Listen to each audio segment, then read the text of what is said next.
There's a positive shift in motion, and it's happening in the old capital. After 10 weeks of hard work, reflection, and growth, 16 men have officially graduated from the Journey to Freedom program. Beyond a certificate, it's a step towards healing and hope. Designed to help vulnerable members of our society, the program focuses on emotional growth, spiritual guidance, and building stronger connections within the community. It's about turning the page and starting a new chapter, and today these men did just that. We've been partnering around the world with many organizations, Restore Small Groups, to bring healing and hope and happiness into the lives of many people who face challenges in their lives, be it from grief, loss, from addiction, from low self-esteem, from having their different fears. So 10 weeks ago, we started this program in partnership with the Leadership Intervention Unit, and we started with approximately 24 men, and today we have 16 of them who successfully completed the program over the course of the past 10 weeks. The Journey to Freedom is a 36-day-long rehabilitation initiative written by American spiritual coach Scott Real. It is focused on personal growth and a positive change, encouraging participants to explore their emotions and address issues like self-worth, conflict resolution, and anger management. Tyrone Broadster shares what he's picked up on during this experience. I have a lot of people been through stuff and they hold it in, right?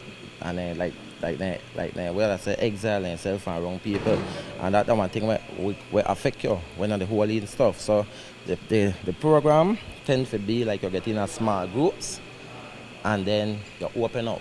So everybody open up, you get comfortable, and like what you said, journey to freedom. He give you like you take that load off your back, and you could start over. You could start over fresh. So that's one thing, spiritual thing too. Like we're not going to do with God and the Bible, and then that's something where beneficial to the community with the young youths then growing up, to lead them in a righteous path, right? All 16 men in the program were handpicked by the Leadership Intervention Unit from neighborhoods across Belize City. According to Young, these individuals stood out for their potential and for their willingness to be a force for the good in their communities. The purpose is to turn them into role models who can spread the word and inspire others.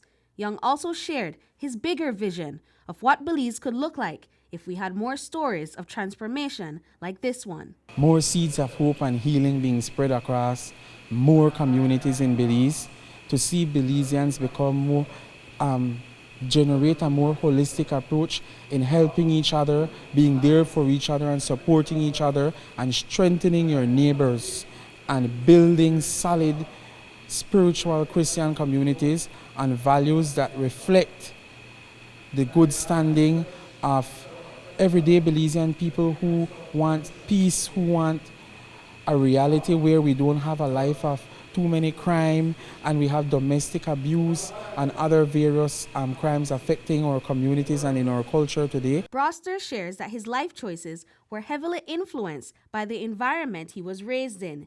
His hope is that the next generation in his community will have the opportunity to make better choices and spread kindness openly. Most people want to be known, right? You don't want people to know you, but some people have the fear that if you open up, you might get rejected. If you open up, you probably have things where they eat you, things where you probably doing at the past, and then we're not really too good.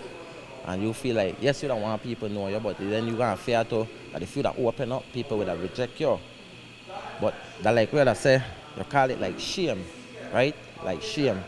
But the cure for that, people people fear exposure. But the cure for that is exposure. You know, you have to open up. Only so you can start to have a new chapter in your life, right? The Belize Project believes that by planting seeds of healing and hope, growth can be spread to other youths in their communities, nurturing a safer, kinder tomorrow.